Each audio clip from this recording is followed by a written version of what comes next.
Janshakti news, जनतेसाठी जनतेसोबत।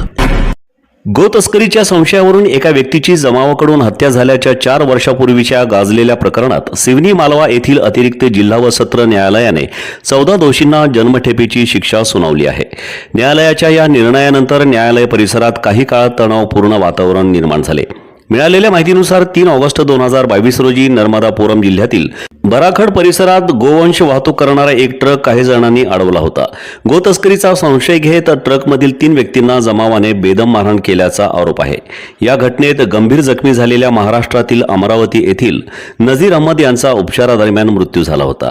या प्रकरणात न्यायालयाने दीपक उर्फ बाबा केवट वय वर्ष 38, अज्जू उर्फ अजय राठोर वय 36, प्रकाश कौशल वय 33, पवन बाथव वय 31, अमर उर्फ भोला बाथव वय 38, कन्हैया बाथव वय 32, अनुज उर्फ बल्लू रघुवंशी वय 24, संजू उर्फ राजेंद्र कौशल वय 39, आकाश उर्फ पिंटोली बाथव वय 31, गौरव यादव वय 24, आकाश सराठे वय 33, चेतन मराठे वय 23, देवेंद्र उर्फ छोटू कोरी वय 22 आणि संदीप उर्फ राजा कौशल वय 26 या सर्व 14 आरोपींना दोषी ठरवत जन्मठेपेची शिक्षा सुनावली। सुमारे 3 वर्षांहून अधिक काळ चाललेल्या सुनावणीनंतर अतिरिक्त जिल्हा व सत्र न्यायाधीश तबस्सुम खान यांनी हा निकाल दिला।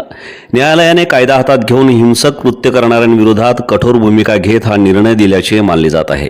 दरम्यान शिक्षा सुनावल्यानंतर दोषींच्या नातेवाईकांनी न्यायालय परिसरात तीव्र नाराजी व्यक्त केली। काहींनी पोलिसांच्या वाहनांसमोर आडवे पडून निषेध नोंदविण्याचा प्रयत्न केला। परिस्थिती नियंत्रणात आणण्यासाठी पोलिसांना मोठी कसरत करावी लागली। कोणताही अनुचित प्रकार घडू नये यासाठी न्यायालय परिसरासह संपूर्ण भागात कडक पोलीस बंदोबस्त तैनात करण्यात आला होता। दोषींच्या कुटुंबियांनी संबंधित युवक गोसेवेच्या उद्देशाने घटनास्थळी गेले होते असा दावा केला असला तरी न्यायालयाने उपलब्ध पुरावे आणि साक्षींच्या आधारे सर्व आरोपींना दोषी ठरवले। या निकालाकडे देशभरातील मॉब लिंचिंगच्या घटनांच्या पार्श्वभूमीवर महत्त्वपूर्ण निर्णय म्हणून पाहिले जात आहे।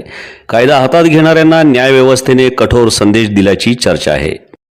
क्या आप अपने बच्चों के मुस्तकबिल के लिए बेहतरीन स्कूल की तलाश में हैं? तो आइए, शमा एजुकेशन सोसाइटी संचालित हदवाड़ भाग की पहली digital school Shama Urdu primary school KG से लेकर 8वीं तक तालीम, उर्दू, हिंदी, मराठी और अंग्रेजी जबान में बेहतरीन गाइडेंस, शानदार इमारत, तजर्बेकार शिक्षक, आधुनिक कंप्यूटर और साइंस लैब, साथ ही मुफ्त ड्रेस और किताबें, पानी पीने के लिए फिल्टर मशीन का इस्तेमाल, साल भर तालीमी सरगर्मियां और बच्चों की बेहतर रहनुमाई के खास प्रोग्राम। आज ही दाखिला लें।